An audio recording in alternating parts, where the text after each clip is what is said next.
Yes, sir. Appreciate that. All right, are we live? I think we are actually live. Welcome to another edition of Untitled. My name is R. Jones. I'm your host slash moderator, and joining me as always on the panel is my man. You know, he used to always say this. He's originally from the BX or now, but now he resides in North Carolina. My man Dominic, he's with us in the house. Brother, thank you for joining. And how are you doing today? All good, Mr. Jones. All good. All right, all right. We got a little bit of an interesting show tonight. Some might, if you did see the caption, somebody might even call this the LBJ show because there's a few things. Oh, And I did this specifically for you because I know you're a lover of the NBA and the NFL is like, I mean, you know stuff. Don't get me wrong, but your preference is more NBA and baseball, so I know that. But I did this especially for you tonight. yeah, boy, thank you. Why, thank you, R. You're saying you're my main man. So I said I gotta hook my boy up. You know what I mean? So the first thing though, we gotta get this out the way, get it off, you know what I'm saying? Part of the docket is our NFL takes / predictions. We got another person in the panel coming on right now. Our brother Reginald. Reginald, he's fancy now. Instead of Reg or Reggie, he's Reginald. I'm Reginald today, dog. I'm Reginald today. Why only today? Why only today? It's Thursday. So we get the Thursday. Oh, okay. I'm gonna remember. You know, Thursday of the ninth month. So from this point on, I don't want to see the REG or REGGI. It better be just Reginald. That's all I'm gonna see. What's going on, fellas? Not much, man. Not much. You know, only because Kansas City's playing on Thursday night. That's all. Whatever. What are you trying to say? I had listen, I'm not throwing no shade at that team. Oh no, dog. I don't know. You're quite questionable on that. All right, I understand with my history. I get it. It's okay. I'll allow that. Okay, no doubt. I'm just saying you're gonna see a different person this season. Trust me. You know what? I'm waiting to see that. Damn. Okay. Damn. I'll be waiting a long time, Dom. I'll be waiting a long time. That's messed up, son. That's messed up. But damn. Yo, let's get into it. We usually about to chop it up about the NFL, our takes, our predictions. The first thing I want to get off my chest in regards to this season is your boy Saquon Barkley. I think Barkley's gonna have a big year this year. I think he had like over 1,300 yards rushing last season with another 250 or 300 in receiving. I think he's going to top that. I think he's got a chip on his shoulder. He's playing nice. Don't get me wrong. He's saying all the right things, you know, and I respect that. But at the same time, I think he's holding that in, and he wants to show and prove because some of his statements talking about how he wants to make this year a special year. You understand? And he's working hard. He's going to be special. Oh, I believe it fully. You know it's going to be special because this is the last the Giants is going to see of him. You think so? Absolutely. Wow. You really think so? That's a hell of a absolutely. He's gone. Wow. There's no way in the world the Giants should have treated this man the way. I get with the injuries and all, but the Giants, the Gettleman regime kind of helped that. You understand? Now you righting the ship, but at the expense of not paying this man the money that he's worth. The Giants don't go where they went last year without him doing what he did last year. This is true. Well, this is why Daniel Jones owes him a significant part of his salary. Without a doubt. And I believe Daniel Jones they restructured his contract for whatever reason. Just recently. Okay. Well, I was going to say partly because he's a bum, but I'm not going to go that far. No, it was probably to free up money, but they'll give it to him on the back end. On the back end. Aaron Rodgers. Aaron Rodgers took a $17 million pay cut. Yeah. Well, you know he's going to get it back, but it'll help this year. Right. But damn, Reg is saying there's no coming back from this. Yeah, that's a hell of a statement. No way. Wow. I'm kind of with him, to be honest. Unless they, how they say, doing the backdoor deals. Oh no, not in pause, not in that respect. But you know, if they're doing a James Harden under the table deal, you know, and they lying to him, you know, that's the part I'm talking about. But no, I mean what he's saying all the right things. Yeah. He said it's a business. Let's show him how much of a business it really is when it's time. I think he's gone. Okay. I don't want to see it. Don't get me wrong. I don't want to see it, but I'm not mad if he does walk. Honestly, I'd be glad if he did it because again, y'all know I'm a Penn State guy. Right. I don't like the way they treated him. Like Reggie's saying, sometimes there's no coming back from this. I mean, you look at what happened to Christian McCaffrey. Yeah. He actually got an easy, good way out. He knew he wasn't going nowhere with the Panthers. Him carrying that load and getting hurt, everybody thinking his career's over.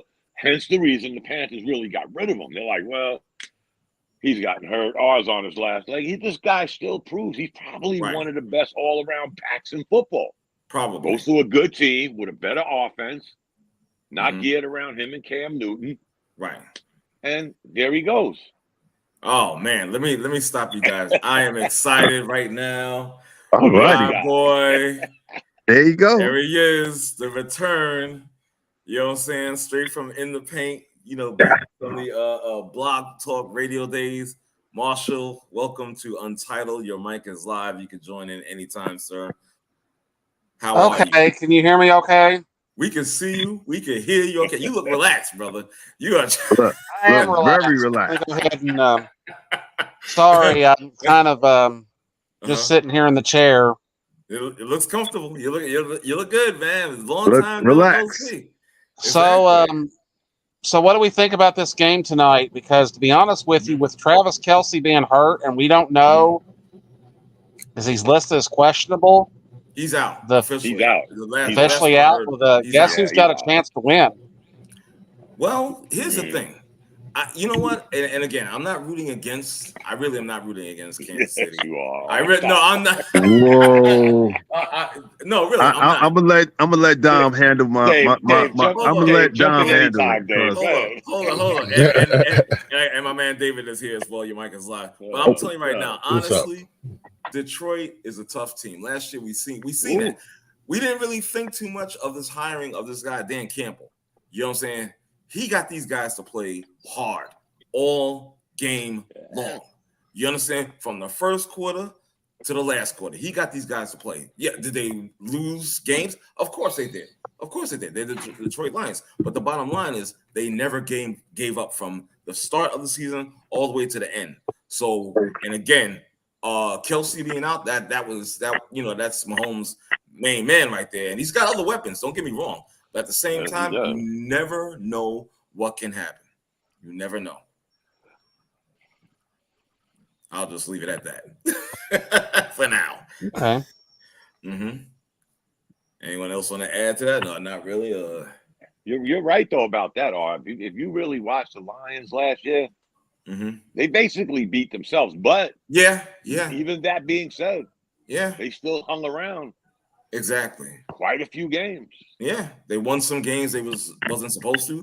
You know what I'm saying? They had some really close games where you couldn't even step away to get a drink or a snack for a second because you was wondering. They was right there at the end of the game. It could have went either way in a lot of their games and whatnot. So well, we got to see if they carry over from last season.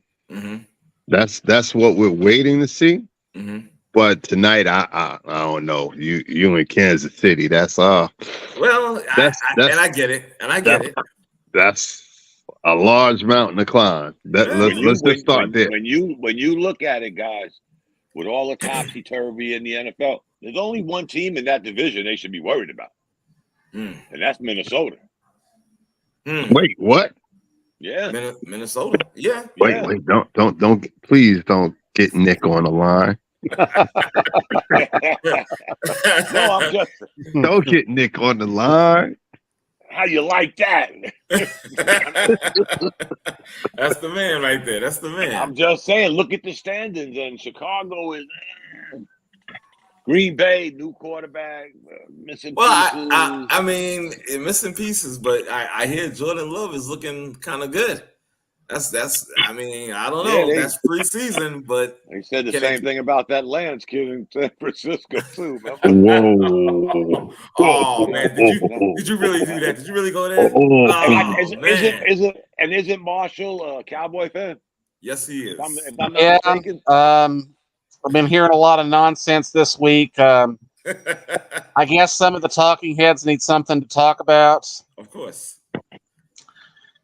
I can't believe Michael Irvin would pick them to win the Super Bowl. I just kind of shook my head to say, why wouldn't you believe that? I believe it.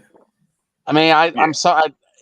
I'm still a little bit iffy. Yes, I think they can make the playoffs, obviously. Mm-hmm. Granted, with division title the year before and then, a 12-win season last year. But there are still some question marks that I have. Of course, Philadelphia is in the division, San Francisco. But again, there's a lot of, like you said, topsy-turvy. We just don't know. And now that everybody's had a chance to see Brock Purdy for a full season, because he did take a lot of people by surprise, except for when he got hurt in the NFC Championship game and that game, and it got away from them. I mean, who knows?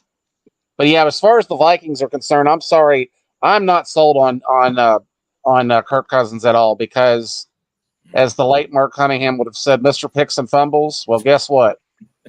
That dude will throw an interception at the worst possible time. Sort of like Dak Prescott.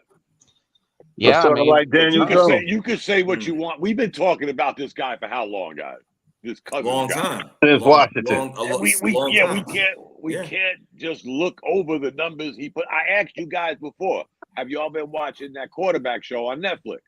Oh man. The last time I asked, y'all said no. I keep missing it, Dom. Yeah. I mean, again, we talk about this guy all the time, but at the end of the year, he's putting up really decent numbers. And again, in a weak division where anything can happen, if he just keeps his head above water, hey, you never know. I'm not saying the Vikings are going to win the Super Bowl. Don't get me wrong. And it doesn't hurt to have a guy like Justin Jefferson, who, by the way, wants a new contract. Yeah, well, don't they all? He wants to get paid. Yeah, it's the NFL. You know what I'm saying? So, as long as you're not a running back, right, you'll get paid. Wait a minute, who wants to get paid? I'm sorry, I missed that one. Nah, Justin Jefferson, the okay, super wide receiver in Minnesota. Dumb man. You know what I'm saying? That guy he's awesome. So, but throwing him the ball. Kirk Cousins, exactly. To do this nonsense. He does, exactly. As long as Kirk Cousins doesn't go Vinny Testaverde on us. I mean, before the vision got right. Right. Again, Reg, I hate to be the dead horse, but we've been talking about this guy as long as I've known y'all. Word. And since Washington days. He's still making big bucks. He's still putting up hey numbers. The Vikings are always hey somewhere around. Again, they're in a weak division. So, but that being said, I mean, we can't knock the guy's hustle, man. Nah. Say what you want. No, not at all. You really can't. Cha-ching. And to go back to the ching, Reg. Y'all remember that big contract he got? We was all like, what the? Yeah. Well, it seems like he's earned it. It seems like he's earned it. Now you look around and see the money being thrown at some of these quarterbacks that really haven't done a third of what he's done. I think Deshaun Watson really sent this all topsy-turvy. You know, this guy hadn't played in a year and a half, and y'all gave him a shitload of money to play for Cleveland. Exactly. Yeah. I mean, it helped Deshaun Watson. I mean, what's his name? Jackson. Let me throw a low shot real quick. Let me throw a low blow. Okay. Here we go. Michael Irvin, he said that the Cowboys going to win the Super Bowl. Well, in Texas or wherever he resides, the Coke is quite powerful. So. Wow. Okay. So now, now this is a first. I'm going to defend a Dallas person. What is he supposed to say? Yeah, you got a point.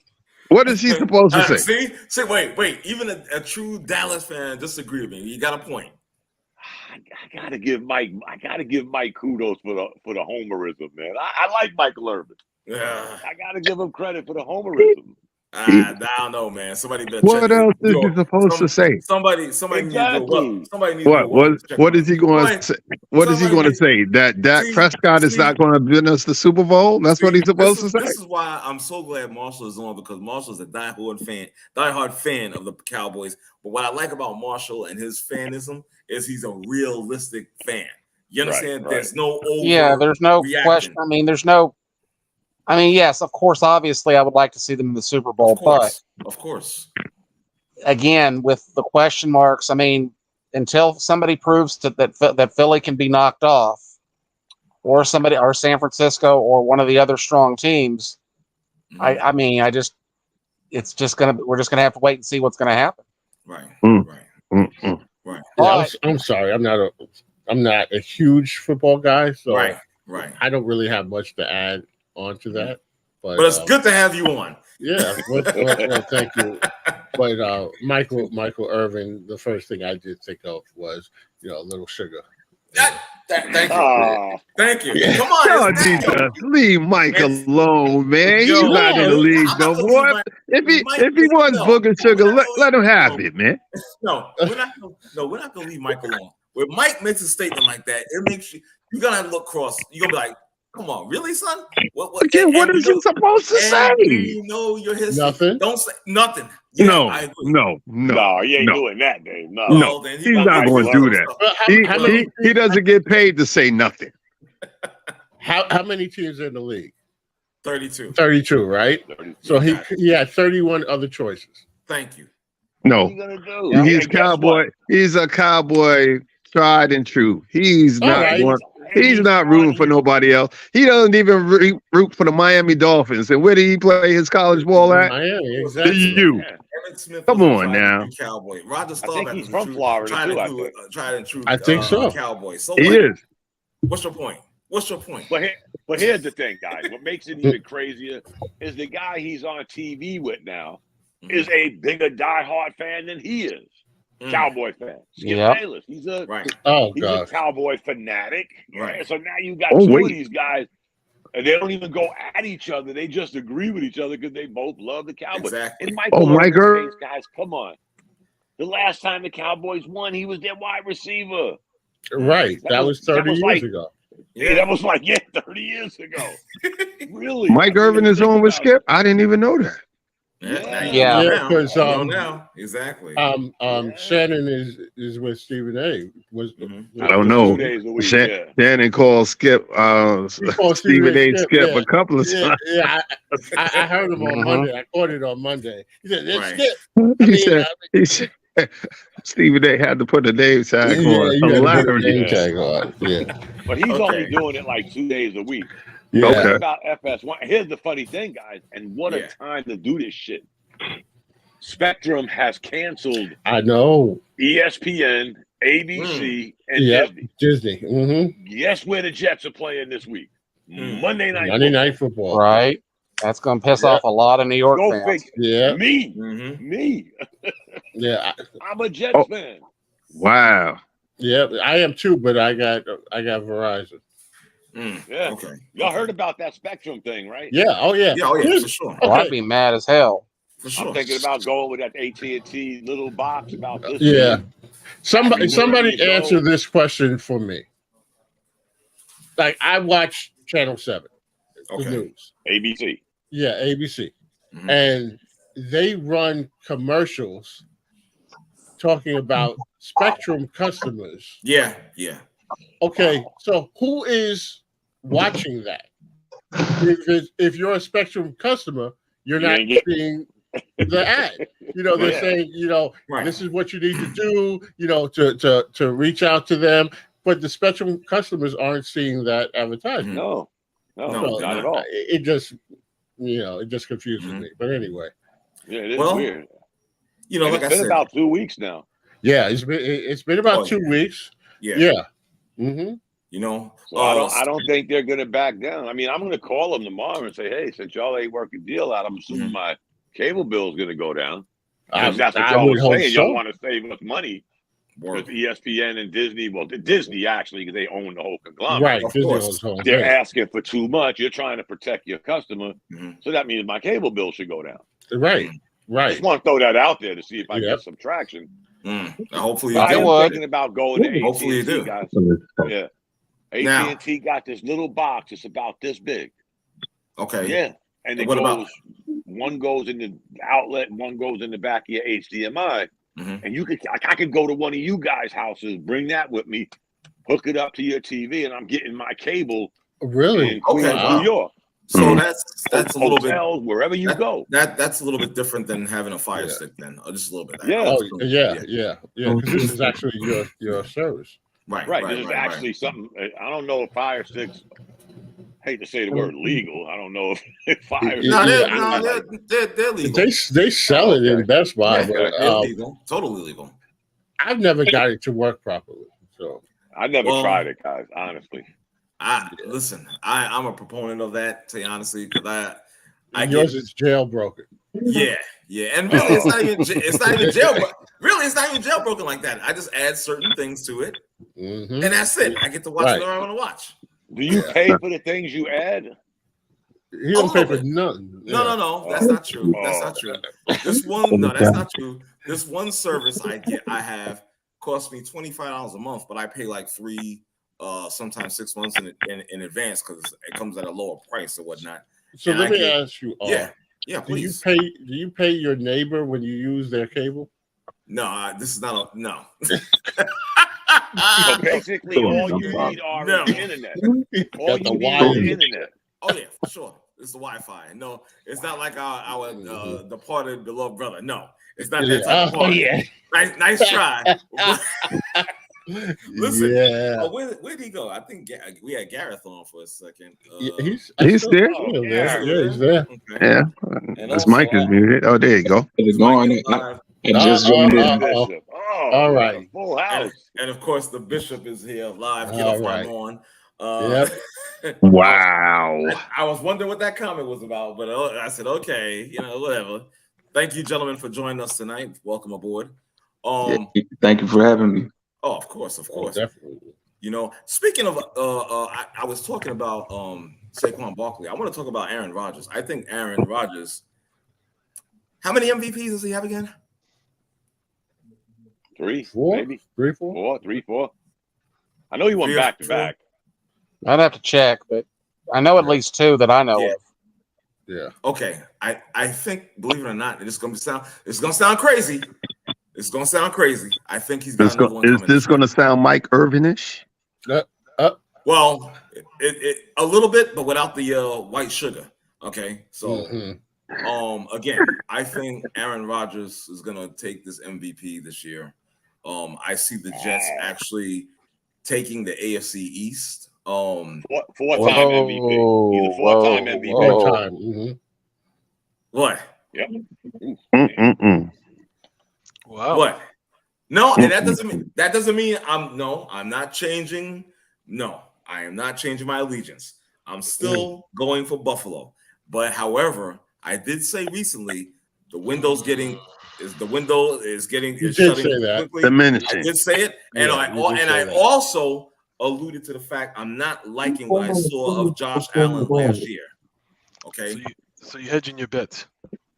No, how am I hedging my bets? What are you talking about? How am I hedging my bets? The money too. It's called being objective. How am I hedging my bets?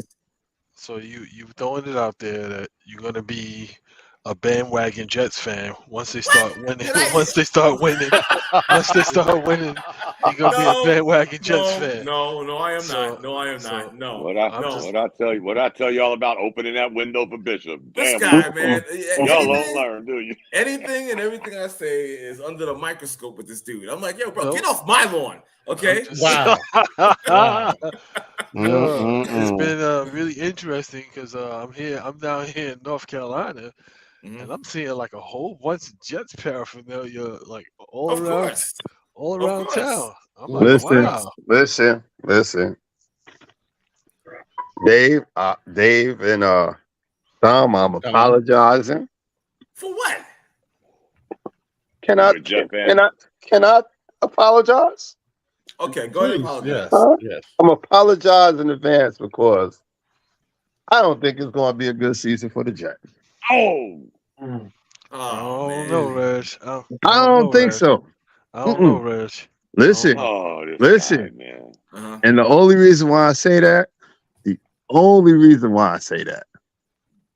is your man Namath sold his soul to the devil. Wow. And it's going to come back and haunt the Jets in a horrid way. Sort of like, wow. Damn. Yes. Okay. Yes. Okay. No, I don't think no. You know I mean, what, you got a talent at a quarterback. I'm not going to sit here. I did everything they got a that good team. Come everything on, that Good Rodgers team. has done. They have Everything that Rodgers has done. It's not about Rodgers. It's not about Rodgers. Listen, No. can I finish? Go ahead and finish, brother. Can I finish? I'm apologizing. I'm apologizing. It's not going to be a Rodgers team, but there's going to be pieces, unfortunately, that's going to go down this season, and it's going to be nothing. So you think injury bug is going to take them? Oh, absolutely. This guy, man. Okay, so that's what Get you're off my lawn, apologizing Reggie. for putting. Okay, Get off my lawn, Reginald. Okay. Didn't I apologize? So Wait, he's apologizing for throwing salt. Right, Reginald. In advance. Thank you. That's the point that I was going to get to. He throws out the apology first, and then he puts out the. Right. Yeah. Hey, Bishop, you know what? I want to. You notice Reggie changed his name, right, Bishop? That's his official name. You know? Reginald. That's his official name. He did. You know, I want to say this though about Rodgers. I think I was on record here as saying that I didn't want Rodgers. I was initially against it. I just wasn't a fan. But I will say, Hard Knocks was really good. I enjoyed it. Yeah. And to see that team, not just Rodgers, but some of these other guys, the coach, and just the way that they bought into it, regardless of what happened, because you still have to play the games. But they've got some really good young talent. They've got the offensive and defensive rookie of the year. Yeah. They really can compete. Now, if everything would have to, just like anything else, everything is going to have to fall into place, and fall the right way, because that's life and that's sports. But they look good, and they look like they really, they look like a team. They bought into it. Yeah, they definitely bought into it, and so I'm excited now. Monday is going to be the first test right off the bat. Yeah. But the other thing is, I thought Reggie was going to go with the hype. They wouldn't match up to the hype, and that's where the bad season. I didn't know he was going to do the injury thing. But that said, my mind has changed about Aaron Rodgers. And he is who he is, bro. He is who he is. But listen, he's better than what they've had for a long time. I mean, you really see somebody that knows the position and can generate. I mean, just the excitement and enthusiasm amongst the players when he stepped out there on the field for the first time. And if nothing else, I think the kid Zach Wilson is going to benefit just by having. It's like another coach right there. Right. Yeah, for sure. And what did we say, guys? I mean, me as a Jets fan, we had a pretty good team last year. And I hate to throw Zach Wilson under the bus, but he was the reason we weren't a better team. Yes. And when you take a guy, and I hate to use the old cliche of Aaron Rodgers, his simple presence commands a certain. And I wasn't an Aaron Rodgers fan either, guys. I remember, again, I'll go back to when we were doing this on the phone. Yeah. And I was like, man, this guy's bitching about they don't get players. Remember the F Aaron Rodgers. But he's getting $55 million a year, but he's blaming the organization because they can't get nobody, but he's taking up 3/4 of the salary. Yeah. So I was never in, but he's a Jet now. And I'm like, Dave, I watched Hard Knocks, and I'm like, all right, this guy's not that big of an asshole. I mean, he could be playing it on the TV. But that being said, guys, take away that shit and just take Aaron Rodgers as a quarterback. Come on, guys. Yeah. Really? Yeah. I mean, we can't take that away from him, can we? I mean, this guy's still. If y'all didn't watch Hard Knocks, I mean, this guy, Dave, this guy is dropping back. Yeah. Yeah. And look at all them receivers. He got all He's got weapons. He's got weapons. He's got weapons. Yeah. And make no mistake. They're all kids. Yeah, except for Cobb. They're all right, except for Cobb. Even the tight end. Yep. Yeah, I mean, telling you. again, I'm a Jets fan. And Dom and fellas, it's not just about the offense either. They got top 5 to top 10 defense in the league. There's no question about it, man. So I watched some of the Hard Knocks, and it's just a big difference. I'm not a Jets fan, so I'm not a Jets fan. I don't like the Jets. Right. I watched the. Let me just be clear on that part. But here we go. Please. But I'm just saying it makes a big difference when you have a quarterback that everybody believes in, because it just puts everything into place. It makes everything just like sink right into the spot that it's supposed to be when you know that you got a quarterback. If you run that route, that ball is going to be right there, so only you can catch it.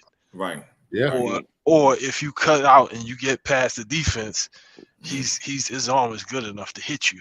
Mm-hmm. You know what I mean? And that's kind of like rare. And I'm a Giants fan. We don't have that, so I'm a little envious of that part. Okay, I'm a little envious of that You're part. a little green with envy.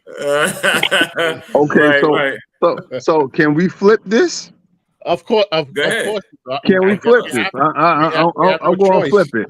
Flip it. You want to apologize first before now you what if these pieces okay, we just had that a couple of years ago in Green Bay, don't match up to what he wants and needs, and he goes sourpuss on you, then what happens?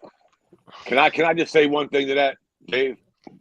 I think because of these guys' ages and I'm pretty good to be this young, and I got a guy like this. Really, I mean, all I got to do is run my route. Yeah. That's all I got to do. I ain't got to make this shit no complex situation. I'm not building new farms. Run my route, and I'm pretty sure this guy's going to get me the ball. Yeah, and I think I ain't open. Also, because of that, I'm open. Yep. Come on, guys. Yeah. I think also because of their ages, these guys are out there looking to impress Aaron Rodgers. You know, they're of the mindset of, I've got a Hall of Fame quarterback throwing to me. Okay. I'm one of his main targets. And these guys are out there making all kinds of catches, trying to show that they belong out there on the field with Aaron Rodgers. So I think that there is a difference. And if you think that Wilson kid ain't for real, Dave. Oh yeah. If y'all think he ain't for real, Garrett Wilson. I highly recommend. Again, sure. I'm not a big NFL fan. I say it all the time, but when it comes to the Jets, I'm a Jets fan. But if you don't think this kid is for real, watch him. That's all I can say. And again, that's it. Let me just run my route, Dave, and I'm pretty sure if I'm this much open, Aaron Rodgers is gonna get me the ball. Yeah, and there's a certain confidence with that too. Ooh, there's a certain confidence with that. Yeah. You know what I'm saying? When you don't have to focus on doing A, B, C, and D. When you can just focus on A, maybe a little bit of B, maybe. This guy was offensive rookie of the year. Yep. With a quarterback or quarterbacks. Yeah. Really? And now you got Dave throwing him the ball? Oh, yeah. You know, it's like when you are, like I just said, when you got somebody who is like the top A and what they do, delivering you the ball, and there's a slim window and he can put it in there and get it to you in stride. That makes everybody's life a whole lot easier. You ain't gotta be trying to.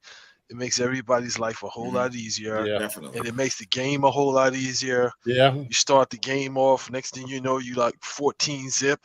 And then now you're just coasting for the rest of the game. Defense. And that's the other thing I was going to say. With that defense, if you've got Rodgers moving the ball and you're not doing these 3 and out every play, then you got a fresher defense. They're already super talented. Now you keep them fresh and hungry. It's like throwing red meat out there to a lion. How much did they invest in that guy, Dave, the lineman? I forgot his name. Yeah. They invested big bucks in this kid. I think it's only his second or third year. But this kid is the truth. I mean, then you got spaghetti sauce on the corner. Yeah, right. I mean, Telling you, yeah. Yeah, So a lot of stuff would have to go wrong for them not to exactly. Yeah. Oh yeah. For Right. sure. A lot of cards would have to fall. Yeah, It's the Jets. Well, listen, it is the Jets, and it will be the Jets until they prove people wrong. Right. But this is the best team that they've had out there in years. Yeah. Right. Oh, and so you don't sound like Michael Irvin when you make these prognostications about success. Now, again, you have to play the game. Right. As we know, and it's a 17-game season, and anything can happen. Well, wait a minute. Reg, like you were talking about offensive lines and quarterbacks need offensive lines. Aren't you one of those that keep saying Daniel Jones had to have an offensive line? So you put a Hall of Fame quarterback behind the offensive line, and you trying to tell me he ain't going to be able to perform? That may be the Jets' real weakness, guys. I think that offensive line can be shaky. But I'll say this: I'm so tired of hearing it. No knock against Reggie. If we're going to keep saying, "Well, they're the Jets," then don't we kind of sort of got to say that's Aaron Rodgers? I mean, we're going to say they're the Jets, so they'll Jet. Aaron Rodgers ain't going to Aaron Rodgers. I mean, really? Right. You don't need a whole lot of time. But their offensive line is not as good as it. That's probably as it should be. That's probably a weakness. They got a good running game. You definitely got some receivers. But that offensive line may be that trigger. A little bit shaky. Yeah. But when you're getting rid of the ball, right. Yeah. Right. When you get rid of the ball, you don't have to worry about that. Well, this is true as well. And that's what he does good. He does get rid of that ball pretty. Right. I'm not going to say Dan Marino type quickly, but he does get that ball out his hand. Exactly. So now let me ask you guys this: what's the best division in football? The best division. That's right. The best. What do you mean by the best? What I mean, most competitive? Yes. Okay. I'm gonna say the West, AFC West. His team might be in one of the best. AFC West, you said? I say the West, AFC West. Yeah. Kansas City. What division is Kansas City in? The West. That one. The one Reg just did. AFC West. That one. That one. That one. I don't know. I mean, listen. Everybody got a different opinion. I'm sure. I'm gonna throw out for y'all. What about the division we was talking about? The team, the AFC East. Yeah, minus New England. Think about it. And that's what I was going to say about that. Yeah, New England has got some serious problems. They got serious problems, but for some reason, again, they'll be even with the problems they have, I still can't discount Belichick. I can't. I just can't do it. As much as we want to. Exactly. I can't say, "Oh, it's done for him." No. You look at the NFC West, guys. Unless Arizona could get out their way, that's a pretty good division. Oh no. The Niners, the Rams, and Seattle. No question. That's a pretty good division as well. And the Niners just extended this Bosa guy to some extraordinary. Barrett would know better than us because he's a Niner fan. 5 years. They just gave Bosa. Bosa got paid. Yeah, that's a good division, guys. And I don't know. He's frequently injured to my taste. Okay, but I'm gonna tell you this much. Marshall, your boy Micah, he's loving my that. boy. He's loving that. He's heaven from heaven, and he's probably going to get paid too because if the Cowboys let him go, and I don't think they would, but if that happened, I guarantee you somebody would pay him tomorrow. Oh, for sure. Tomorrow. There's no question about that. No question about that. Any of you guys? Ronan said something in the chat. Oh, he did? Ronan's on, ain't he? Yeah. Yeah, he's on. Yeah, he said Belichick without Brady has a losing record as a head coach. And he made the playoffs since. Well, I think. Truth. Ronan, I hear what you're saying. And Mac Jones just doesn't impress me as far as a quarterback because it seems like Bill's been looking for the next Tom Brady and he hasn't found him. Oh, nobody's saying that Mac is going to be that. And I'll be honest with you, I've seen Mac Jones play, he's not that bad. Now, when I say he's not that bad, I'm not saying he's the greatest thing since sliced bread. No, absolutely not. But he's adequate. He's adequate. I've seen him play. I'm like, okay, I've seen this kid do his thing. He's not the worst. They got that new running back, don't they? Right. Oh my God, that guy is ridiculous. But have the Patriots run that in the ground. We're only going to pay Dave, Bishop, Ronan, Peanuts for like 20 minutes, and then we're going to keep doing this. Mm-hmm. It worked when you had Brady, and you could bring in a wide receiver for a hot minute, a cup of coffee. But I think that's gone now, guys. It probably is. You bring up a good point. It probably is gone. But at the same time, this is what's worked for Bill. You understand? And so you ever heard this, the saying, all old habits are hard to break. Yeah. You know what I'm saying? Especially if you have some type of success from it. You know what I'm saying? Yeah, but you had Brady. Even so. You know what I'm saying? He don't want Brady and his girlfriend. Damn. Belichick. Yeah. Damn, he's out. Right. He's having a rough go. Right. Let me put up with okay. I can't put that up.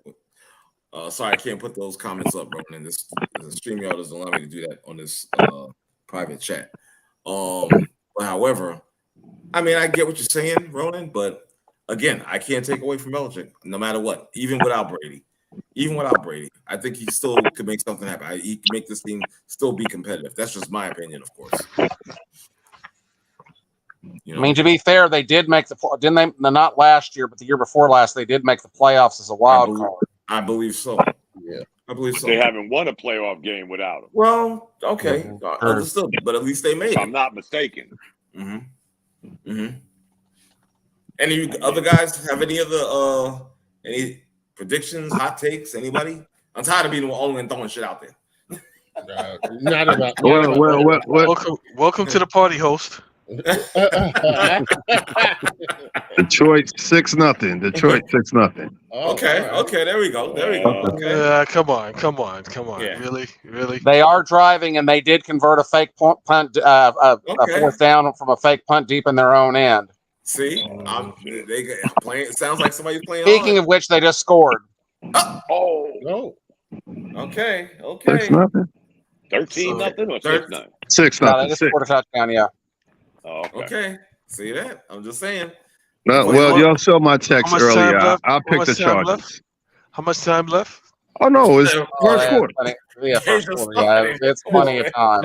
There's a whole game left. Exactly. So you can give Patrick Mahomes 13 seconds, and he can figure out how to score. Yeah. They got plenty enough time to blow it. So they got the point out there, 7-0. Oh man! Now Reggie just talked about his team. He's picking the chart. Are you picking them to go all the way? As I said earlier, I think this year they make it to the AFC Championship. Okay. I gotta disagree, and the reason I'm disagreeing, you're entitled. Well, thank you, sir. What's the saying? Opinions like assholes. Everybody got one. So thank you very much for that. But I think that this team is honestly, I'm gonna use the word snake bit. I really believe that because I've rooted for this team before in the past. I didn't say it was my team, but I did like them, and I was expecting bigger things from them.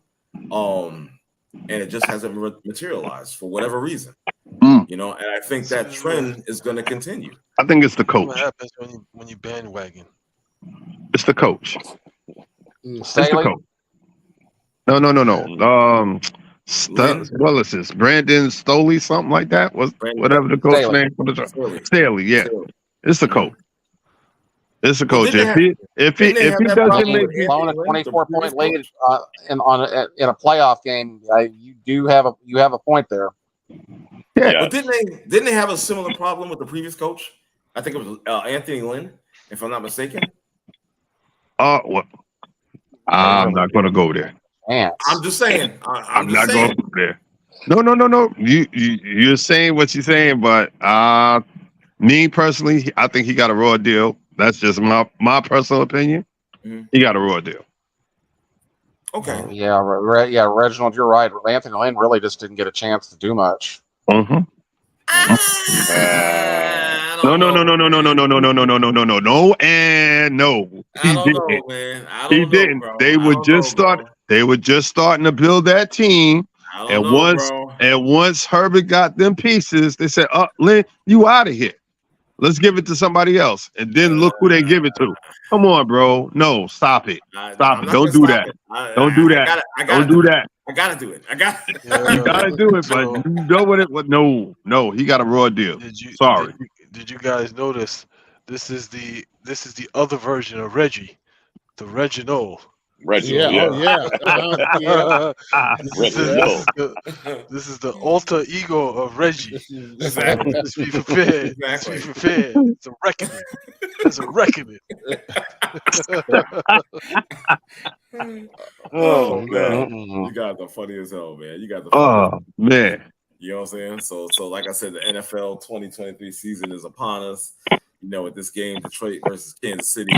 I can't wait till this Sunday so I can see the rest of these games, man. You know, it's going to be an interesting season. Interesting season indeed. Who's your pick for MVP? I already know my pick is Rodgers.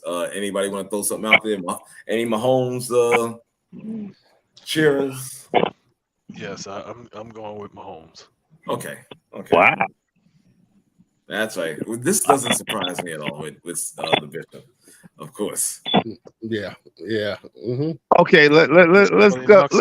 Let's move away from the obvious picks. Till somebody knocks him off that pedestal. Let's move away from the obvious one. Okay, Daniel Jones. So you went from obvious to absurd. Is that far enough away? From obvious to absurd. Oh God, y'all look too damn. I'm gonna leave Danny Dimes alone. You can't call him. Well, then again, maybe you can because he's getting paid like he throws dimes. So you know. Mm-hmm. Well, okay, I'm gonna go with a dark horse. Who? I'm gonna go with the guy from Penn State, Dom. Oh, which one? The defensive guy or the offensive? No, the offensive guy. He's talking about my man who I started talking off with. Exactly. Yeah, I'd like to see that. But he ain't gonna get. He's a running back. Saquon. Yeah, Saquon. Running back. Yeah, no, they're not giving MVP to. They trying to phase them out. Well, all the more reason that he should win it. They trying to phase out running back. Well, So I don't know. This running back for Detroit is doing some pretty good things. it's game one. So it's not. It's game one. It's game one. He said, "Hold your horse." The season has started. So game one. So Bishop is saying let's not size the ring, get them the ring sizes and stuff like that. Don't get them fitted for a ring yet. I hear you. Let's do some moving on, shall we? Let's get into the lane of the NBA. This is for you, buddy. This is all for you right here. Okay. Let's see. A former New York Knicks shooting guard has been talking about LeBron James, and I want to hear what you have to say on this too, as well, Bishop. John Starks, he thinks that LeBron James hurt his legacy by being on multiple teams. What? Who? John Starks. Yeah. Yeah. That's the same thing Reginald said. Who is John Starks? It was like, I know who he I can tell you who he is. 1994, I believe it was. You know, mid-90s. Number 3. 2 for what? 2 for 16, 2 for 17. That guy. Yeah. So again, some of these guys, it's like, if you're not qualified to make that assessment, like, don't make that assessment, because like your career doesn't give you the platform, the right to make certain statements. It's like it just doesn't. It just doesn't. Okay. So it's like, dude, you were in the league for a hot minute. Okay, fine. You're a fan favorite. You know what I'm saying? You worked hard or whatever. But LeBron that's the matrix, dude. It's like you went from packing bags to being on the roster. This dude was projected to be who he was in high school, in middle school. And he's lived up to those expectations above and beyond. So knock it off. Yeah, I agree with Bishop. Yeah, I agree with Bishop. Yeah. Okay, so no, I'm going to add to what Bishop just said. Okay. All right, Mr. Jones, had you not even posted that, it's no news to me. Right. That's true. I heard it first and only from Archo. Yeah. Exactly. Well, Exactly. listen, I had to put it out there, man. See, I'm gonna play devil's advocate for a second. Okay. Here we go. Yeah, because I got No. Hey, listen, he got a seat waiting for you. Go ahead. I gotta stir the pot. That's my job. Yes, you do. Yeah, this is my job. When you talk about greats, okay, and I'm using Jordan, I'm using Kobe, guys like that. You understand what I'm saying? That have won championships and have played on the same team their whole career. If you're gonna anoint somebody the king, if you're gonna anoint somebody the matrix, if you're gonna anoint somebody the man, that guy should be on that team. Period. Well, okay. Hold on. Hear me out. Not done. I think me and Bishop got the same idea. Go ahead. Okay, that's fine. I got the same idea too. Yeah, you know what I'm saying? Again, if you're anointed all of that, okay, and I'm blaming management too for because they totally fumbled the ball with him. You know what I'm saying? As far as building around him, okay, they could have built around him, and he didn't have to leave. So I'm just saying, if you're gonna hold somebody in high regard like that and be comparable to the greats I mentioned before, then yeah, you should be with one team. Then yeah, you should be. Oh, okay. Especially a home team where you're home. Now I'm done. Thank you. Okay, so when you make a statement like that, then that would mean that if management was doing everything that they were supposed to do to bring to build a winner and to win championships around this generational talent, if management was doing that and he decided to leave, then I could say, hey, you know what? That taints it a little bit. But the owner Ain't that what they did in Miami, though? The owner of the Cavaliers had absolutely no interest in winning championships. The only thing that he was interested in is making sure that the seats were filled in the arena. And they never got any talent around him. He went to the Eastern Conference Finals. I'm saying he went to the Eastern Conference Finals and to the championships with basically nothing on those rosters. I agree. Basically nothing. No. Basically nothing. Who was he playing with? Who was he playing? The East was Wait. You talking about the fake GOAT? The fake GOAT? He ain't no GOAT. How can he be the GOAT with a losing record in the playoffs and the finals? He ain't the GOAT, yo. No, but I'm saying the teams that he went to the finals with in Cleveland, were they even supposed to be there? They won 66 games in 2009, yo. The first time the East. Remember something. We're only having this conversation because of the NBA with their weak ass mentality and their bullshit that they do constantly in this NBA. And guess what? John Starks ain't the only one that's feeling that way. Let's just keep it a buck. Most of the old school guys will say something like that. Now let's skip over Cleveland. Because they hate When he got to Miami, Miami did and put everything they could around him, and he still bounced from them. But he fulfilled his contract. He went. I get that, Dave. I get that, but that's not the subject of conversation. Yeah, right but now. here's the thing, though. Here's the thing the problem that I have, and we can debate GOAT or not GOAT, but the problem that I have. We ain't talking about that. Well, legacies. Legacy, right? Legacy was what was called to question. My issue is that we create narratives to either discredit or credit. And so in this case, John Starks decides that the fact that he didn't stay with one team is, in his opinion, tarnishing his legacy. I disagree with that. Right. Because now we got other guys who have stayed with teams, but they're now we can say, well, they're off the field, off the court, or whatever, issues. are tarnishing their legacy. So we can create anything we want to use as a measuring stick. Okay. And in this case, I find that, first of all, I don't know what context was John Starks asked this question in. It sounds like something he's held off for a long time. But the point is, I disagree. I don't think that the movement, especially in today's NBA, tarnishes his legacy. I'm about what he's done on the court, and that's all that I'm looking at in terms of a legacy. Because then I could also then say, well, what about all the philanthropy things he's done? What about the school and all these other things? I could bring it to things and say, well, that's part of his legacy too, isn't it? Mm-hmm. So I think there's enough on both sides. So I don't really think that I like John Starks, but I don't agree with his take on it.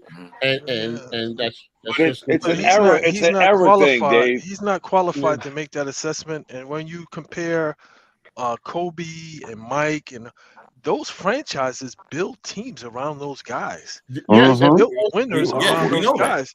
They brought out all the stops. They brought out all the stops to make sure. Before you jump in, Roland, let me just say this too. A lot of people forget, but I remember footage of Kobe walking around disgruntled and asking to be traded from LA. And very unhappy with what was going on, and then we know the whole thing with him and Shaq, they couldn't coexist. So he stayed there, yes, but Kobe is also the same person, and I'm not disparaging Kobe. I like Kobe, but Kobe is also the same person that he was drafted by Charlotte. Touchdown KC. Nah, whatever. He was drafted by Charlotte, but he never intended to play there. Now, this is a 17, 18-year-old kid that got himself on a Laker team, on draft night. Jerry West had a lot to do with that. Jerry West did, but I'm saying, though, the fact that Charlotte made the trade because they knew he wasn't going to play for them. Right. But if they didn't do it, Dave, if Jerry West didn't step in and they didn't do it, he would have played for Charlotte, or you'd have to sit out. But I think it's this error thing. You got those guys that'll say what John Starks is saying, and then you can't say John Starks isn't qualified because you got guys running around now like Steven Jackson and Matt Barnes. What are they qualified to? Absolutely what are they qualified for? Because they got a podcast that people listen to. They're as qualified as John Starks. They've had haphazard careers, and all of a sudden they're experts now. Them, the Perkinses, the Jefferson. These guys are so-called experts now and couldn't get out their own way in the NBA. Really? That's why you don't listen to those guys. That's why you don't listen to those guys. I don't listen to John Starks either. I'm just saying what John Starks is saying, a lot of people wanted to say. That's all. A lot of people are going to it can't come from him. So you're saying he's the wrong. It can come from anybody now. It can't come. But I'm saying it can't come. That's like Patrick Beverly, basically talking about somebody else's career. But he can, Bishop. This is what we have now. We got me and you on here talking about this shit. Right. Everybody can do it. The crazy part. It's crazy, yo. I'm saying the crazy part. Richard Jefferson's on TV with his shirt open, like he's and some kind of and he's touching exercise. He's really touching girls and women. This is what we've created, fellas. Welcome. Let me tell you this. Welcome to Untitled. Yeah. Mace and Cameron got a $7 million, $30 million deal. No, we didn't get there yet. Dave. When did we ever know them about sports? Okay. Right. We haven't even 1 minute away from 9 o'clock. Come on. No, I think Ronan wanted to say something. Let Ronan in. Ronan, yeah. I'm sorry. Yeah, go ahead, brother. No, y'all talking about narratives, and these narratives that they're pushing around, it's not just LeBron, but mostly him, but some of these dudes from his era, and the disrespect that they show to Jordan, Kobe, Bird, Magic, Kareem, Will, all these dudes, and then you got people like Nick Wright, Shannon Sharp, all this other stuff, like LeBron played with bums, this and that. You ain't playing with bums, you win the 66 games. You played, they went to the Eastern Conference Finals and lost to Orlando. They got handled. And that was come on. So they make it out like this dude was playing with bums. Mo Williams wasn't no bum. Ilgauskas wasn't no bum. They make it like he's playing with bums, man. And then this dude creates this narrative, this whatever towards him. This dude's putting on fake crowns at the Super Bowl. He takes a month off. He still ain't got surgery on this injured foot. Then they're trying to make it seem like you got Rich Paul on there crying, or Gilbert Arenas. Oh, he's the GOAT. This and that. How is he the GOAT? How are you the GOAT if you got to lose a record in the postseason? How are you the GOAT? You got to lose a record in the finals. Sir, if that's the criteria that makes him the GOAT, the GOAT. Then how? Wait. Let me finish, Bishop. Hold on. If that makes him the GOAT, then how come Jerry West isn't the GOAT?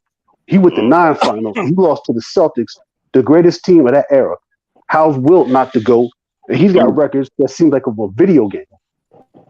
But he's got to lose a record in the finals. But he ain't the GOAT. Jerry West is not the GOAT.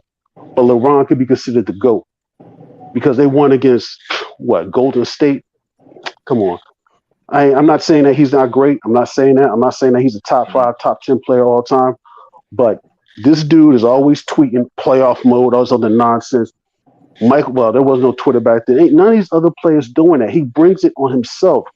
And it is just tiring.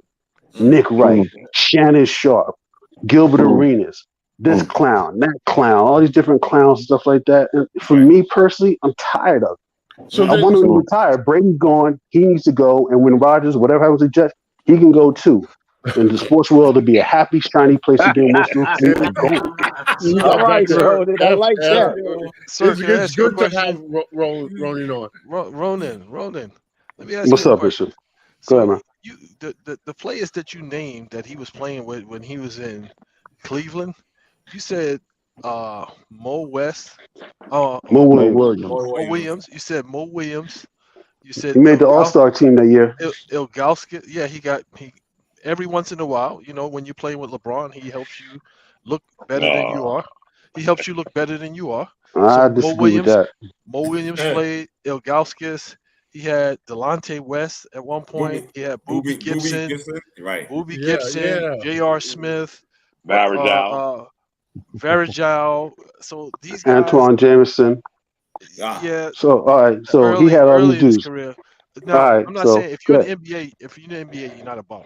I can tell you that. If you're in the NBA, you're not a bum because there's 450 guys out of how many millions that want to be in that league. So you're not a bum. I'm just saying the teams that he was playing with in Cleveland were not championship caliber teams, and they always seemed to come out of the East. That was when the time that Toronto East was definitely weak.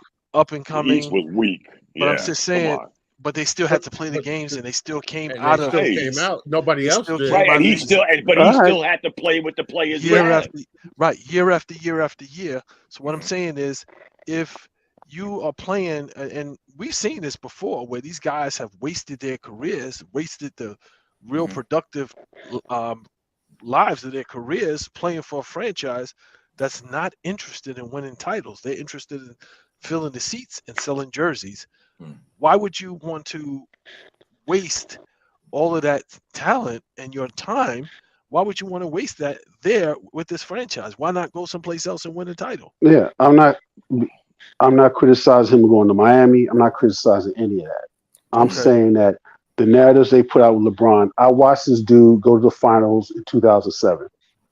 And the thing and even he played horrible. The Spurs dared him to take jumpers, and he couldn't nail a single one. He shot 22. He averaged 22 points per game. He shot under 40% in that finals, and no one brings that up.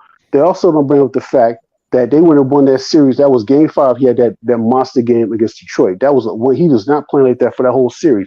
And on top of that, it was Boobie Gibson who helped seal the win for the Cavaliers against Detroit in that series for them to play the Spurs.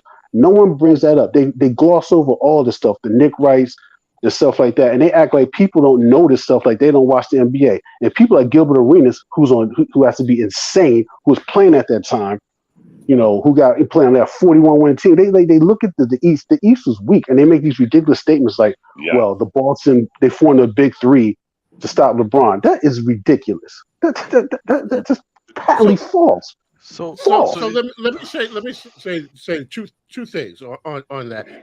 The first point, I think, Ronan, your points are well taken. The problem is I'm comparing it to what Starks said.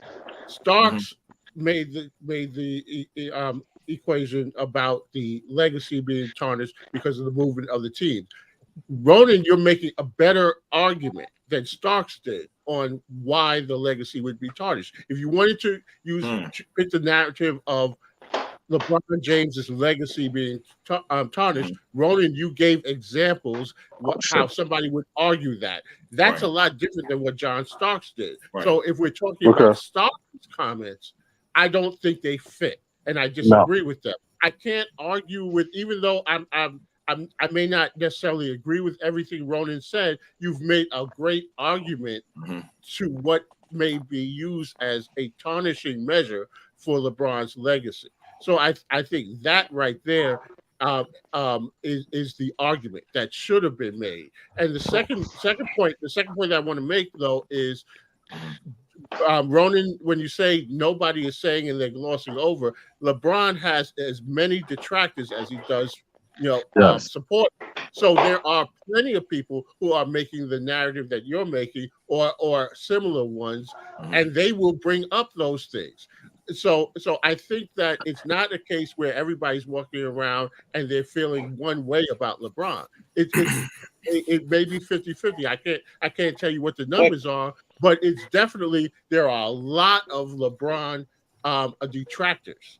And he brings a lot of it on himself, Dave. No, but the point that I'm making is, though, what a lot of the detractors will point to is that they'll say everybody is saying this, or they're glossing over, or they're not talking about. But that's not true. There are, because we could be on another podcast and you have a bunch of LeBron detractors, and they are saying all the things that Ronan is saying. So it does, just that we may not be hearing it like that, but you go into other circles, and I think out of all the NBA players, I'm not talking about somebody that's done something criminal or they just have poor moral character, but I'm talking about NBA stars. I hear the most negative talk about him. Yeah, but when you look at sorry, I didn't mean to cut you off, Dom. That's all right. When people make these kind of statements, these blanket statements, legacy. This dude is number one in scoring. So that means everybody before him, he scored more points than every single player that's ever played in the NBA before him. So he's number one. He played 20 years. He's number one. Longevity. Number two, and all of the other major statistical categories, he's either going to, by the time he finishes, he's either going to be top 5 or top 10 in every single statistical category that the NBA keeps track of. So when you say legacy, what other player will have the stats that this guy has had? Okay, there's no other player. It's too many different ways to look at that, Bishop, because he would still be about 7,000 points behind Kareem if Kareem didn't play 4 years of college. But getting back to his mouth, didn't he just do it this year? Again, LeBron being his own worst enemy, but because he's LeBron, and you go through all of the names that Ronan listed who got this guy, what did he do this year? Your ass got swept by Denver. Instead of bowing down and saying, this is a really good team, I got to go back to making it about me. I got to keep this narrative. I'm thinking about retiring. I don't know what I'm going to do, blah, blah, blah. Instead of you just sitting your ass down because you just got swept and let this play out, here we go again with it's got to be about me. Just he does wait bring till the end of the champion. If he'd have said this, guys, after the NBA championship, I'd have said, all right, maybe he's going to retire. But Dom, okay, I listen. He does some things and says some things that I wish he doesn't or hadn't. But my thing is, when he loses, the first thing that people do is they talk about LeBron.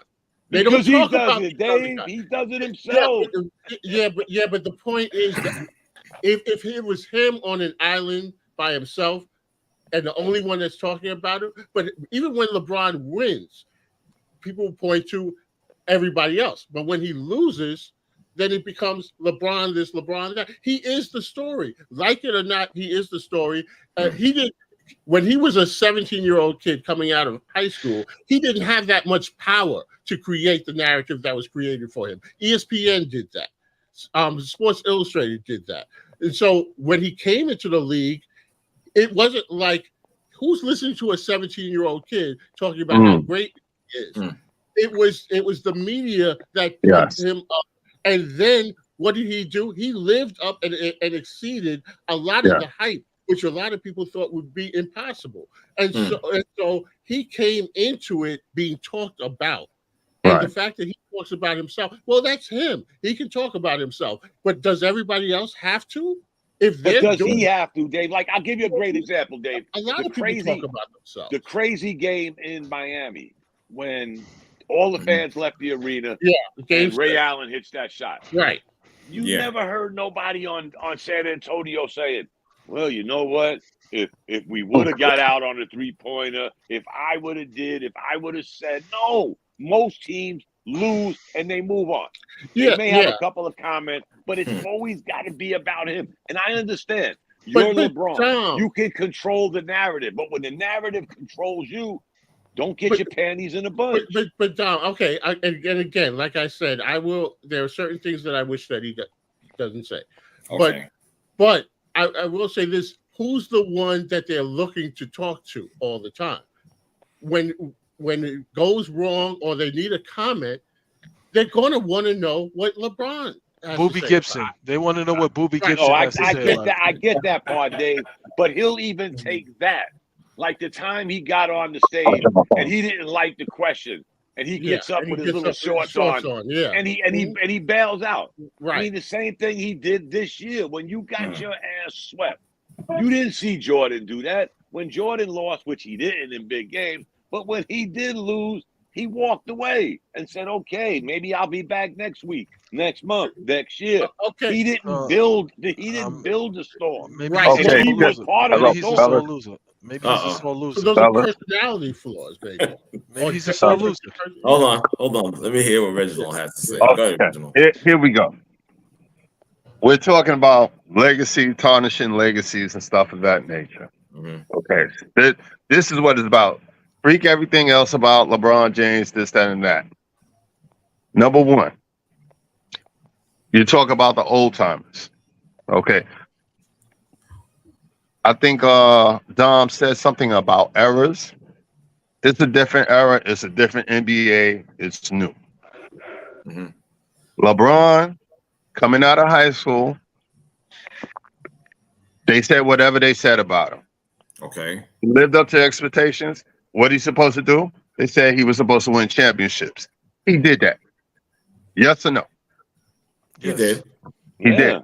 Yeah, even though it wasn't with the team that he started with, he left, came back, and won a championship with that team. Now, does that make him a great player, or does that make him a so-so player? Yes or no? Great player. All right. So now I'm gonna go back. Kareem won was he Lou Alcindor at the time? I believe he was. He won a championship with Milwaukee, did he not? Yep. Yeah. Okay. Okay. So now, whatever happened in Milwaukee, he ended up in Los Angeles. How many more championships did he win with Los Angeles? 2, maybe 3? Huh? Maybe 3. I think it was 3. Okay. I like to say 3.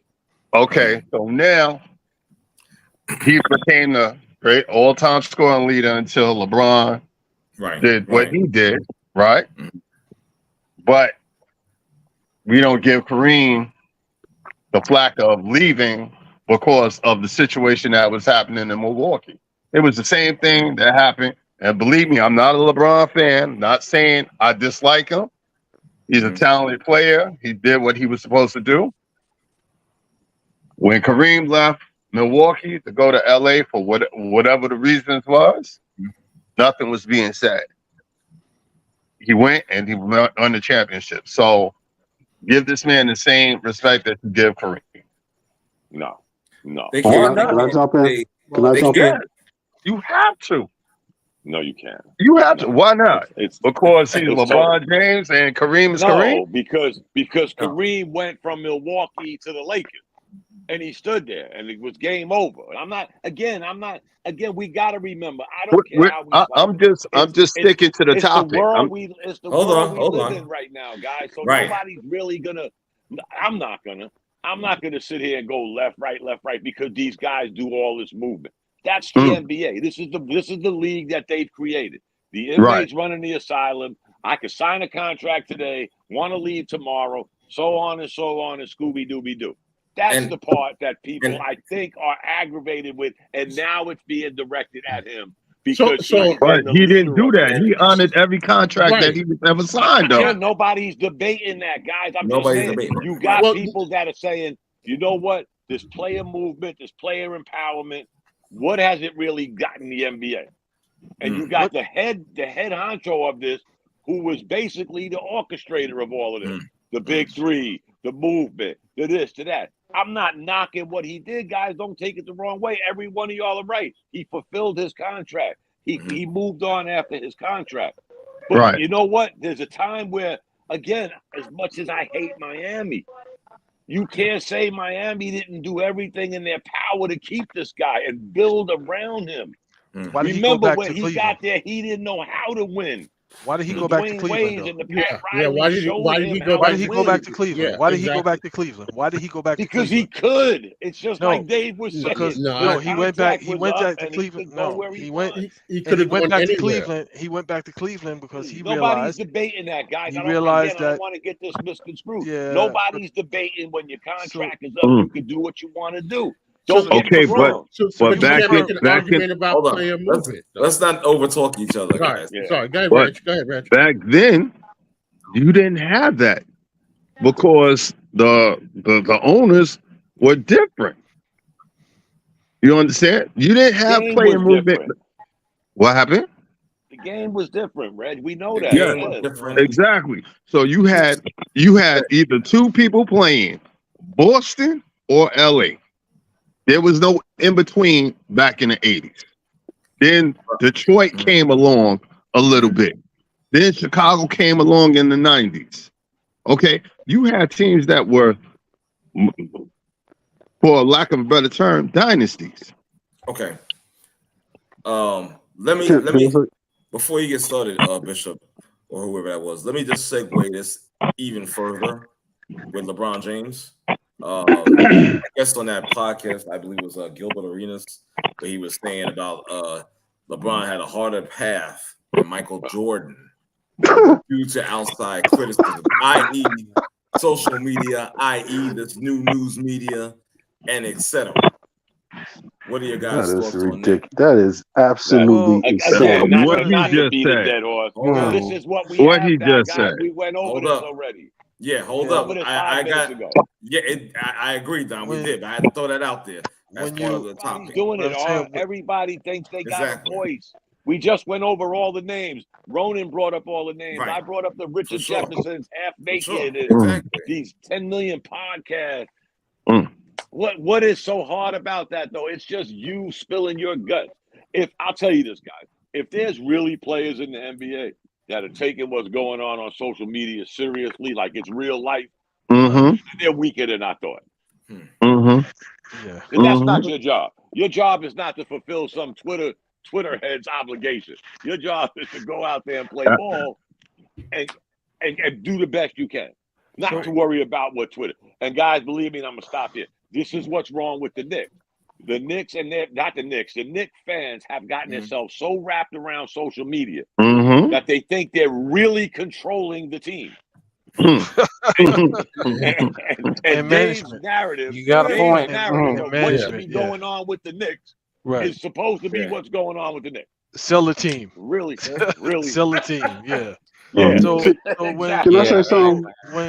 When you guys mention like the player empowerment and this and that and all of that, just remember before that you had management and ownership Mm-hmm. basically strangleholding and bleeding people's careers dry, Yeah. and then and pretty much like holding these people in these on these teams where you know that they're not going to be playing for anything meaningful their whole careers, and then by the time they've their skill set has diminished, then say, okay, well, I've gotten all of my use out of you.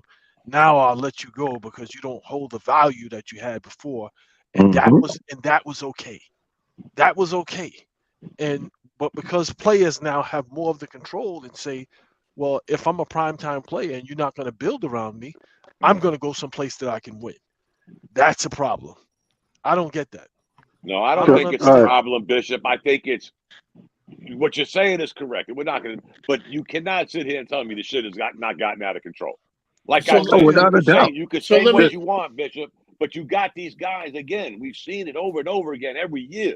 But it's not this multi-million-dollar contract. 5 minutes later, he wants out. Why did you sign the contract? But this I go is not back the to what Dave said.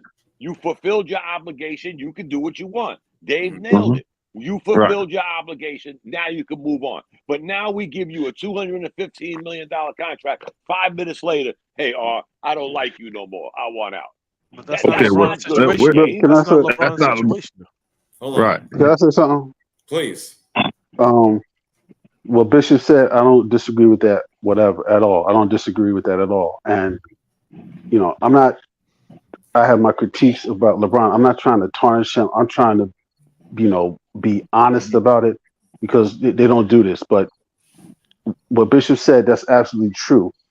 With the problem with the NBA, from my perspective, being that, first of all, the game for me is unwatchable.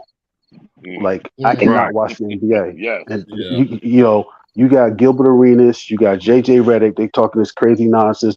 The game is better and more skilled. That's bullshit. Why? Because dudes are shooting threes. Right. You ain't playing defense. Yeah.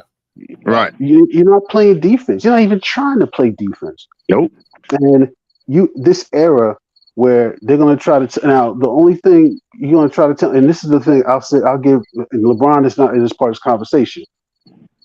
Specific individuals, specifically James Harden, who, if anyone should get more credit, get knocked more than anyone, then I don't rock with LeBron James, and I've made it clear, and I can give a litany of different reasons why. The one thing I can say about him as compared to someone like James Harden is that LeBron has had all these different all-stars playing his team. At least he's got to the finals and he's won some. This dude, like Harden, he's had Russell Westbrook, he had KD, he had Paul, he had Dwight Howard, he played with Embiid, he played with Kyrie again. All these dudes, and now you want to go out to LA and play with Kawhi because you can't win. This is the dude they was comparing to Kobe Bryant and saying that he's a greater scorer than Kobe Bryant and Michael Jordan, which is complete insanity. And then you got these dudes running around. Gilbert Arenas, who sits here, I scored 60 points on Kobe Bryant. I looked at the stat line, buddy boy. You shot 38% in that game. You shot 27 free throws. So you didn't score 60, and he locked you down in the fourth quarter because actually I watched that game. So JJ Redick, who nice shooter, but you're saying these crazy things. You're talking about Bird. Bird wasn't this or this and that. This guy's better than this guy. You're insane. What are you talking about? This game is unwatchable. It ain't like football. It hasn't translated. Football has translated from one era to the next where it's still watchable. Even baseball. You can't say that about the NBA. You know, LeBron is a holdover from what's left of when Kobe was in his peak and T-Mac and Iverson and those dudes. He's the last one. This next generation now, he sucks up a lot of oxygen in the rooms because you don't get to hear about some of the other players. But and a lot of them are weirdos. I heard on one show, you had some dude talking about more insanity. Who's the dude plays for the Rockets? Jalen Green, what his name is? Oh yeah, the dude done more in his first 2 years than Jordan did his first 2 years. Come on, this is the narratives that are being thrown out there. Didn't Jordan get hurt in his second year though? Yeah, he still got to the playoffs, and he scored. I mean, he got swept. But he scored 63 points against the Boston Celtics. The Houston Rockets in the lottery again. 63 points, and they still lost that. And they still lost that game. Yeah, Boston had a better team. Yes, but you know what? To Ronan's point, and I'm not going to say. To Ronan's point, The NBA created this. The Yes. NBA didn't want the defense. They didn't want the hard play. They didn't want the hand checking. They tried to say chicks love the long ball. Chicks love scoring. Did it make it a better league? No. Is it a better league that the Rockets are scoring 135 and the Golden State beat them by 5 and had 140? So that's a more exciting game because it was 140 to 135, and both teams shot 17% from three-pointer. Because I remember game. I remember when the Spurs was playing that great defense, Detroit was playing that great defense, and the Knicks, the team, the Bulls, and they struggled to get to 100 points, and they said, "Oh, that's boring basketball." Yeah, I remember all of that. Yeah, but and I don't think that has nothing to do with get off my lawn. I don't think we're that old where we're saying get off my lawn. I just think the games were much more competitive. But that was than David they were Stern. now. That's David Stern when they made the push to get more European the players Jordan into rules. the league. When they made It the push started to with the get Jordan rules, guys. more Let's be European honest. play. No, when they made the push to get more European players in the league. Global. And, and Yeah, that was that part, David yeah. Stern. That was David Stern, and what came with the more European players in the league is more scoring, more fluidity, more of there's a positionless basketball. Everybody has the skill set, so you can be a 7-footer and out top at the top of the 3-point at the key, jacking up threes because you don't want any of that physical play but down low. That came after the Jordan rules. No, it came. They It came. created. It was, They were created the Jordan rules because they was trying. And I understand they were trying to protect their product. And No, he was they were getting doing knocked it- around. He was getting knocked on his ass, and too many teams were doing it. They Granted, did it it little might by have been little. a little sloppy play, but it started with we got to get our hands off of this Michael Jordan guy. What I'm saying, they We're did gonna it ruin little his by career. little. They did it little by little. It started Yeah, but with the coaches. it was the whole effect of what we see now, Bishop. We're seeing no defense. I don't care how great a finesse player you are. We're Right. seeing no defense. You can't well- touch a guy. You can't hand check him. You can't guide him to a spot like they used to do. It's like a free for all. But then I you think then you I say think then you Bishop said something glorify important.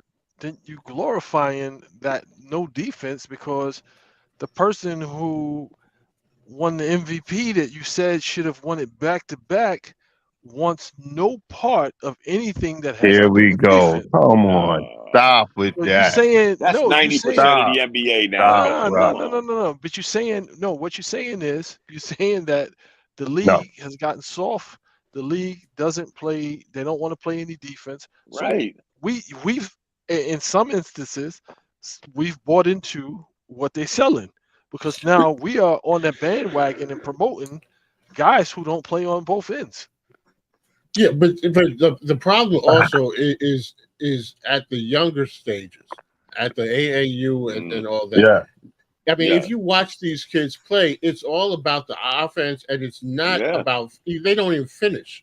That's the European style. That's No, the but at European least style. but the Europeans, at least they finish. I'm talking about these kids, U.S. kids here And I'm in watching it, in Dave. the city, and I watch it too. And these kids, all you got to do is look at the open gym. It's all about the flash and the move, and the finish is secondary. So they get the ooze on. If you can cross somebody and drop them, you don't even have to finish. That's like gravy. They want to see the moves and the flash, and so fundamentally these kids are not good. Right. They don't understand the game. 13-7, Casey. I'm saying we're talking about the NBA level though. So at the No, but NBA level, it starts at the but they AAU started. level, That's what Bishop. I'm saying. Every NBA player started as a kid playing, and I'm saying that as we go further and further along, these kids are more flash than they are substance. Right. And then and you know, so very few of them make it to the NBA. So today's NBA players, they master, at least they know how to put it in the basket. But these kids are watching this, and what excites them is the flash. They are more excited about the flash than they are about the finish, unless it's a dunk. Style over substance, Dave. Yeah. Again, There you go. I'm watching this with my grandson. He's 13 years old. So we're talking 12, 13, 14-year-olds. And they're doing exactly what Dave's saying. They're coming down court. And again, it's not about me get off my lawn. Right. It's about me watching this craziness. You got 13-year-olds coming down court, pulling up from who the hell knows where. Mm-hmm. on the fast break. Yes, yes. With two open guys on the wing, and all that great movement, he shot an pulling up for three, yo. You're sitting there, guys. Trust me, like I always say, we're all almost the same age, so we're all sitting there in the bleachers, like, stuff that would have got you benched. Yeah, Bishop said earlier is important that he said it's position is basketball, and like now the Golden State Warriors now they've perfected that, and all these other teams are trying to copy that. You ain't got Steph Curry. Trae Young is not Steph Curry. And they there's no one like prime Clay or anything like that. I ain't mention that other clown because he's a scrub. But they play positionless basketball, and now you trying to take dudes. Now you got like Embiid is a rarity because he can shoot. He's got distance on his jumper, so is Jokic and stuff like that. But you got dudes like I see it too, man. Like I ain't getting out there because I ain't trying to end up on YouTube. I want my legacy intact. I ain't trying to have someone break my ankle. I want to be remembered for that. That dude was nice. I ain't trying to be, but. You got dudes. I remember I was watching one day at my job. I work outdoors maybe like 2 summers ago. I'm in Jersey City. I used to play in the summer leagues down there. So I'm on my lunch in the summertime. I watch these dudes balling. I'm like, what the hell are these dudes doing? They're just literally coming down. Either they're going back and forth through the legs, and they're just shooting threes. Dude up underneath the basket, and he's yelling at the dude like, "Yo, man, I'm underneath the basket."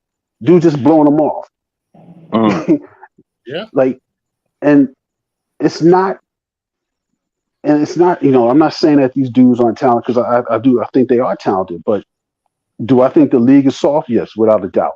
Without a doubt. Like, half these dudes, if you go back to the NBA mid-90s, half these dudes wouldn't be in the league because there wasn't 30 teams. And they're talking about this guy's a great shooter. This guy's a great shooter. What about Dale Ellis? What about Eddie Johnson? What about Steph Curry's father, Del Curry? Right. What about the guy you brought up earlier, Jerry West? I mean, the league, they don't do a good job. The people they have, I don't know about the league, who they have on these sports shows or whatever. Like someone like, Gilbert Arenas, he needs to go somewhere. He needs to go sit down. Why is anybody listening to him? Exactly. He flip-flops. 1 week he's rocking with Jordan, and next week he's against. TNT. That's like a comedy show now. Are they really talking basketball, or are they trying to tell jokes and make somebody look stupid? We said this before. It's entertainment before sports. Exactly. Well, they failing because those ratings are bad, man. They firing everybody. Those ratings, you got. When I saw the top ratings, I'm seeing like you got MSL Soccer's got some better ratings than NBA games. You in trouble. And again, there's that too. The ratings, the revenue, and it's the style of play. It's only but so long, guys. The Daves and the Dominics and the Ronans are gonna say, guess what, guys? I put it out. I think on the thing. League Pass, I guess, is going to stay at $99. Well, $238. They made a mistake. They made let's just acknowledge it. They made a huge mistake with the changing of the game and making it more offensive. But that was a huge, monumental mistake to me. You understand what I'm saying? I'm like, back in the day, I love that. Listen, hand checking. The defense was a factor. Defense won you championships. Bottom line, that was it. That was it. And I love those games. I miss those games to stay. Now, just like Ronan was saying, these guys come up, they take like 3 or 4 bounces and you're chucking a 3 or 50-footer. I'm like, come on, this is ridiculous. It's ridiculous. You remember when All-Star Weekend used to be something that you would look forward to? Oh, absolutely. Yeah. Now I don't even watch it. You remember must-see TV these days. Now you got dudes like Matt McClung, man. If that's the case, you could just grab some dudes from the park. Basically. You got some dudes in Rucker Park who go out there and throw down dunks. Absolutely. I haven't watched the All-Star Weekend in a few years. I'm with you, Dave. Got to be about 8 years. Yeah. I stopped watching this. Nah, it's not worth can't my do time. The All-Star Weekend is not worth my time. They don't try to reinvent nothing. You see something I feel like the whole and you're still doing it. it's and everything, it's not even the reinvention. It's the gimmicks. Yeah. Oh. I'm just not interested anymore. No. And it used to be. I think also we're oversaturated with stuff anyway. I mean, you can go on YouTube and watch videos of all kind of things. So it's nothing really to look forward to. Are you going to see something, better than what you saw somebody do at a rec league? So I don't know. It's just not. It doesn't hold my interest that same way. I remember, back in the '90s, talking about the Knicks Bulls rivalry. I used to play softball on Sunday mornings, and then we'd run home because Knicks Bulls were coming on or something like that. Exactly. It was must see TV. Or Knicks Heat. Knicks. Oh my God! Now that was all. Yeah. When you talk about that, so you gotta also keep in context. Like the league that we were talking about was a brute force league. It wasn't. The guys were skilled. Guys were very skilled, but they had to there was a component of just like brute force. You're not getting it because I don't want you to have it, and I'm gonna make sure that you don't have it. I'm gonna inflict pain on you. I'm going to physically prevent you from getting it. Not that we're gonna compare our skill set and whoever is more effective at what they do. No, guys were just beating and pounding each other down. So when you are talking about the league back then, I can say that the guys now are more skilled at every position. They are more skilled because back then you just had like a guy. He was like a 6'9", 6'10" guy, 265 pounds, 275 pounds, and he just wasn't going to let you because he was going to lay you out. He's going to lay you out. Or you had the guards that they were effective on defense because they were allowed to hold the offensive player off. They were allowed to put hands on the offensive player. So at that point, I could say that the players are a bit more skilled. Wait a minute, though, Bishop. I hear what you're saying, but if the older players back in the day were allowed to do all these, the hand checking and holding and all of this stuff, and guys still excelled. Right. Compared to today when they're not playing any defense. Right. So again, it goes back to my flashing. These guys today are very flashy and nobody is stopping them. So I'd say if you were successful back in the day when they were doing all these things to you, to me, that's a higher level of skill. Right. You're bouncing bodies around. Meanwhile, Abdul Rauf is burning you from outside. Dale Ellis, Ray Allen. All of these guys were still what we're seeing today. Except in a more physical and controlled atmosphere. Right. Now you got a Dale Ellis coming down, whoever he may be in the NBA today. He's coming down court. He's pulling up from 35 feet. Hey, but he's shooting 18%. But hey, it looks cute. Right. Like I said, Dave, style over substance is what we created. Yeah. I hate to say that, but and I don't want to be a get off my lawn and that kind of thing. And I don't want to take anything. I don't want to make it sound like I'm taking anything away. These guys are extremely talented. I'm not saying that, but the game has definitely changed. And one of the things to me that is taken away from the game is the lack of these true rivalries. Right. I think back in the days, they were, like I said, must-see TV because I wanted to see the Knicks and the Bulls. I wanted to see the Knicks and the Heat.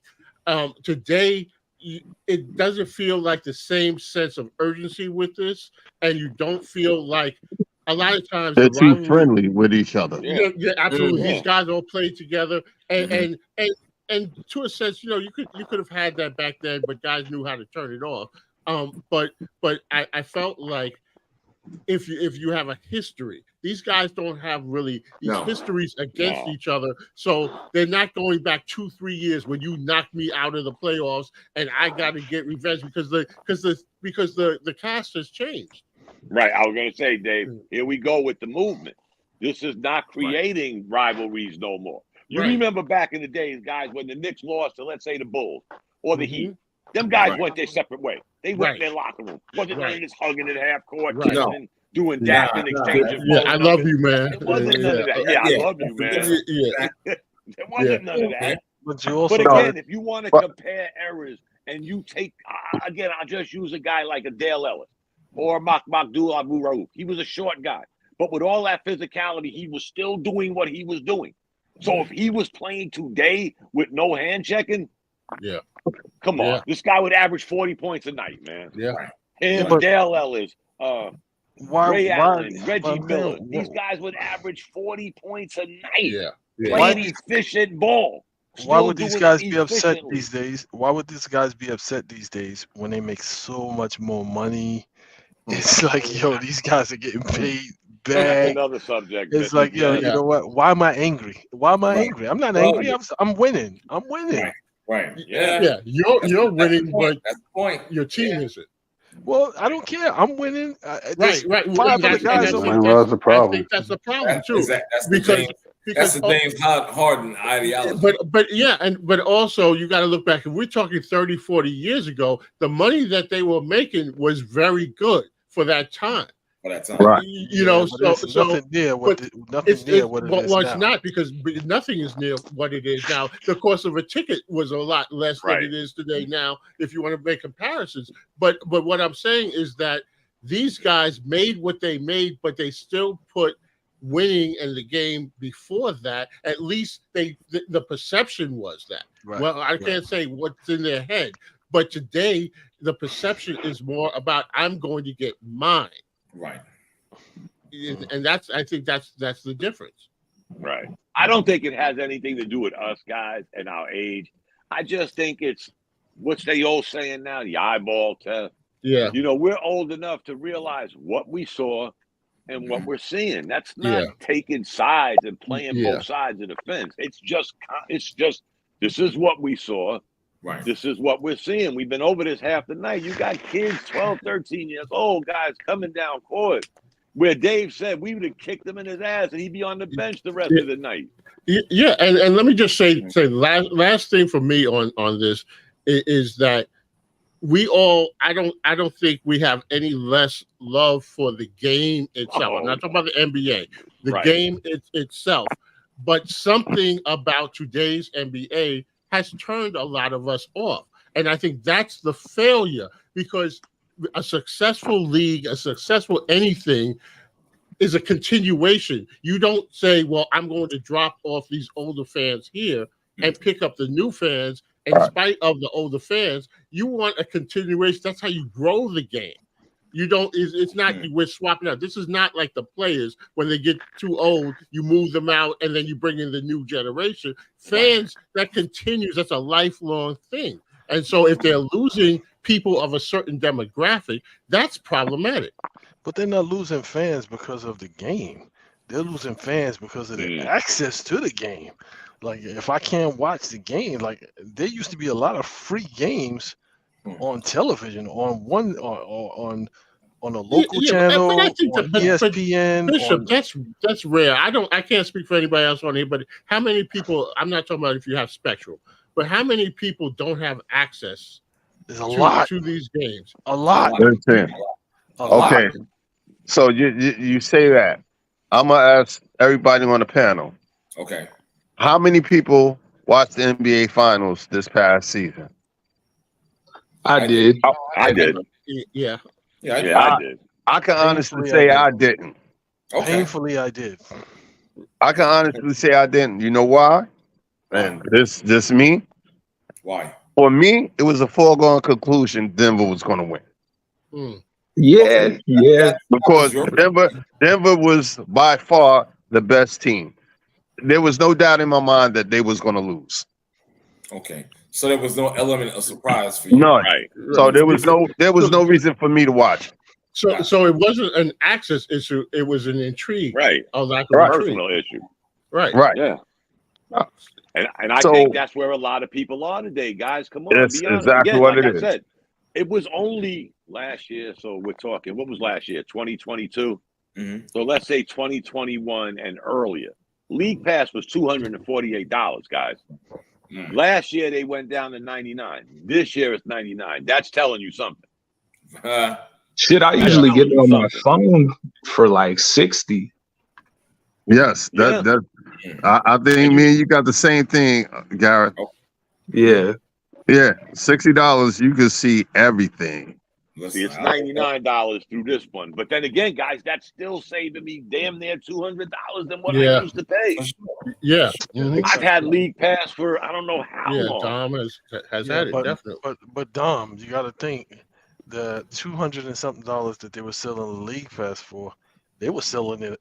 How many years were they selling it for the $200 and something?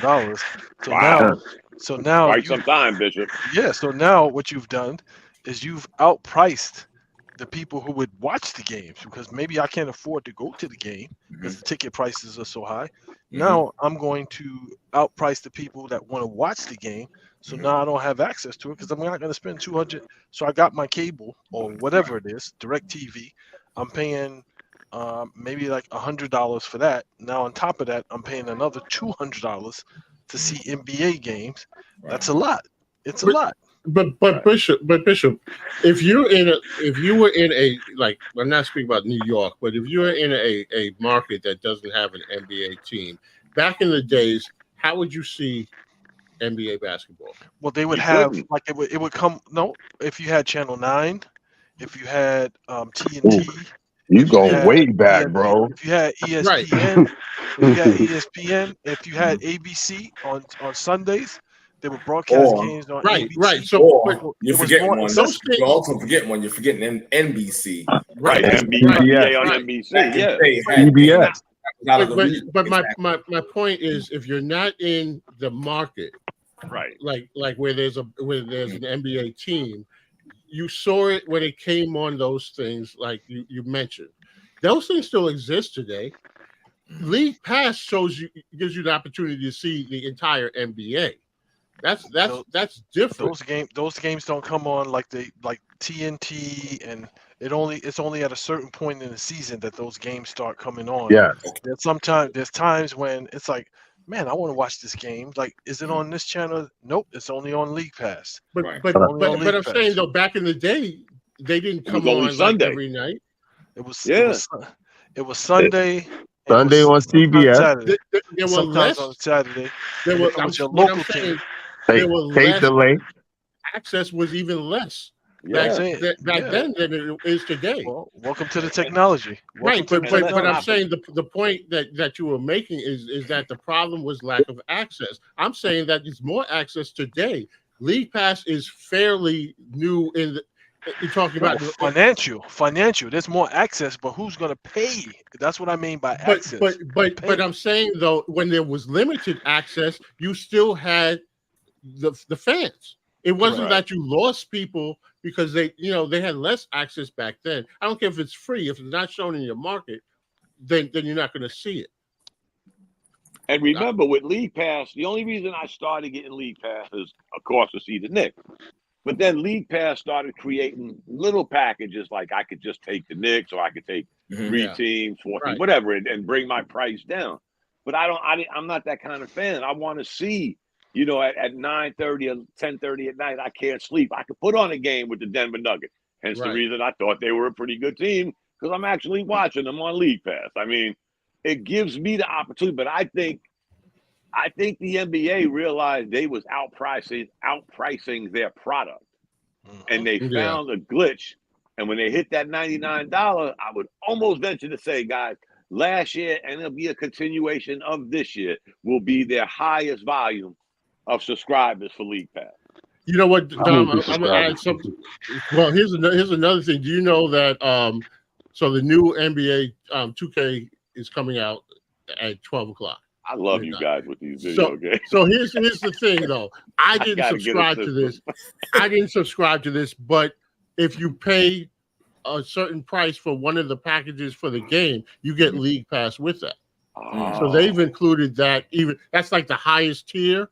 I'm not messing with that. But I'm saying that is a throw-in that they've included with the game. I mean, you're going to pay a little more for the game, but because of that, then you get a subscription to League Pass. Yeah, they also started doing that with DirecTV and some of the others. Like if you sign up with DirecTV, they give you like the first year of your subscription. They give you either the NFL package or the NBA package or whatever. But I just know when the League Pass was like $249.99, it's like, that's a lot to pay just to watch basketball games. It is. That's a lot to pay on top of what your regular monthly fee is. Right. Even if it's only a one-time fee, that's still a lot to pay. But they took the slick route too, Bishop, because they let you pay it off in 4 payments. Yeah.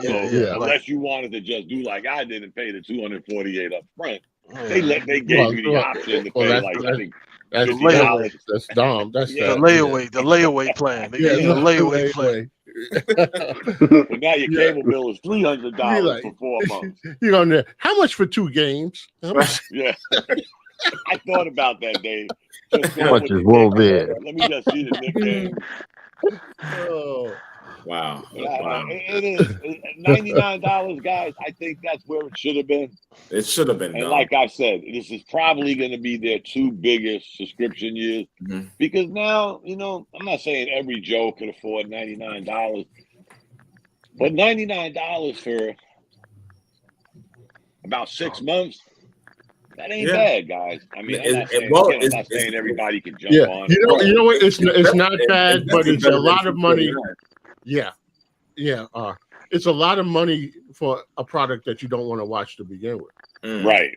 They should drop the price to $69.99. Right. You can pick and choose what product you want to see. Yeah. That's the good thing about Right. League Pass. I mean, I was thinking about doing it, but I was also thinking that I don't watch it that often. Right. Yeah. So, you know, it wouldn't be cost effective for me. Exactly. I watch all the games. I watch all the games except for I don't watch Utah play, and I still don't watch Denver play. I know they won a championship, but so what? I don't. That's because Bishop hasn't found anything else to do in Charlotte. Yeah, exactly. Hey. No, I watch because it's interesting when we get on the sports channels or we have our group on Facebook or whatever. Yeah. And people try to tell me that I don't know basketball when it's like I'm watching some games. Who tried to tell you don't know basketball? Exactly. So when people post stuff about RJ stats and FIBA. And all kind of stuff, and it's like you are talking about the Maple Mamba. But think about this, guys. If you look at the TV schedule right now, I'm pretty sure you're going to be inundated with Milwaukee, the East Coast part, Milwaukee, Boston, Philly, West Coast, Lakers, Denver, which is Midwest, Clippers. So if you don't have League Pass, you got to settle for these same games. And then what is it, around Christmas time, ABC kicks in, same teams, same players. So if you don't have League Pass, you're stuck watching the same games every. I agree. Pretty much. There you go. That is true. I can't do that. There you go. Hell yeah. I need a variety. I'm a basketball fan. I mean, I'm not just a Knicks fan. I'm a basketball fan. But you're a basketball fan, and like you said, you need variety. I get it, man. You know? Gentlemen. Should I end this tonight? Yeah, I gotta go. I gotta get up early tomorrow. Yeah, me too. Let me just ask you, Dom. You said you have Spectrum, right? Yes, sir. All right. So you're missing ABC. Don't they have? They got a new show, The Golden Bachelor, or something like that. Oh God. Really? What the hell? You know what's on that? Dom, please don't respond. Dom, don't respond, please. I'm not a big ESPN fan. I always thought they were background noise. Okay. So I thought to myself, I'm really not going to miss ESPN. I can go on my phone, get highlights, get scores. Right. Yeah. But what's pissing me off is y'all want to do this shit now when the Jets are playing on Monday Night Football. Yeah. There you go. Listen, now, how do I bootleg? I don't even know. Well, you can't watch any of the FIBA games either. I don't care about that, man. That's another thing. These people are losing their mind with this FIBA shit. Yeah, I'm like, I haven't watched a minute of that. You can't watch RJ score 24 points by cutting out, by not playing 22 shots. What he does is he cuts out on defense, so he's down court before anybody else is. Wow. Yeah. So is he going to his right yet? No, Bishop, you got spectrum. No, it's more the same. More the same. So I keep getting like everybody's posting the stat. Yo, he had 24 points, 5 rebounds, 2 assists. Yo, he gonna be doing. It's like, yo, they played against Loftia. Exactly. Who's on that? Who's on that team? Who's on that lineup? Nobody. And where did they get this? Where did they get this? RJ Barrett owns Luka Doncic. Oh, what? Oh, Where did this come from? Yeah. What internet are you on, Don? Yeah, I'm like, wow. Where did this come from? Hey, I'm just asking. I didn't know that even existed. I mean, Frank Niticlea had a good run a couple of years ago. I will say this. I will say this from reading that Evan Fournier. Forgive me what I'm about to say. Evan Fournier now can just really shut the fuck up because your ass couldn't produce in fever. And you're gonna sit there and question why you ain't getting no run. Well, he was Knicks. Dom. He was rusty. He's gonna say he was rusty. Well, I don't know. I don't want to hear no more. But I'm saying in his defense, I gotta say, like, he has the highest 3-point shooting percentage amongst that roster that they have.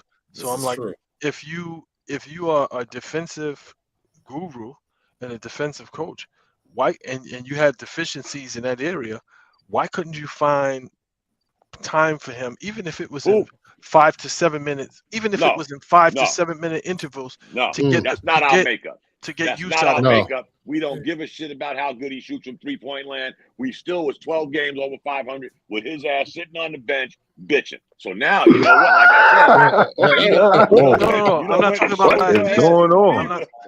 I'm not talking about last season. I think it's time, Dave. I'm not talking about last season. I'm not talking about last season. I'm not talking about last season. I'm talking about the seasons prior to. Because again, I don't care. It's over. So it's over, Bishop. What I'm saying, it's over. He said, "Let it go."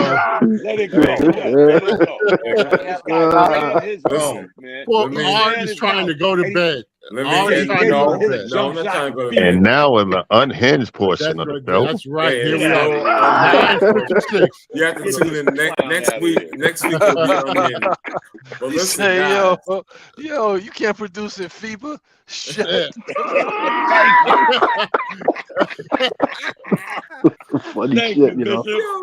Let me end this, man. Yo, guys, I want to thank you guys for being on. Listen, again, Marshall, shout out. Thanks for being here, brother. Yeah. Also, what's up, Marshall? Always a pleasure. Yeah. My dudes, David, Gareth, the Bishop, of course, Dom, and of course, Mr. Reginald. That's right. That's right. Don't be Reggie next week. Don't be Reg or Reggie. Don't be Reggie. Reggie will show up next week. Reggie will be back next week. Yeah. And also, I want to thank the guys in the chat room. Brother Dawood was with us for 5 minutes. Yeah. Also, DU, Doug, you was in the house from talking trash. Good man. I want to thank everybody and blessings. And again, subscribe, share, like, comment, do that shit. Be with us. We'll see you next week. Blessings. All right. Blessings, people. All right. Peace, everybody.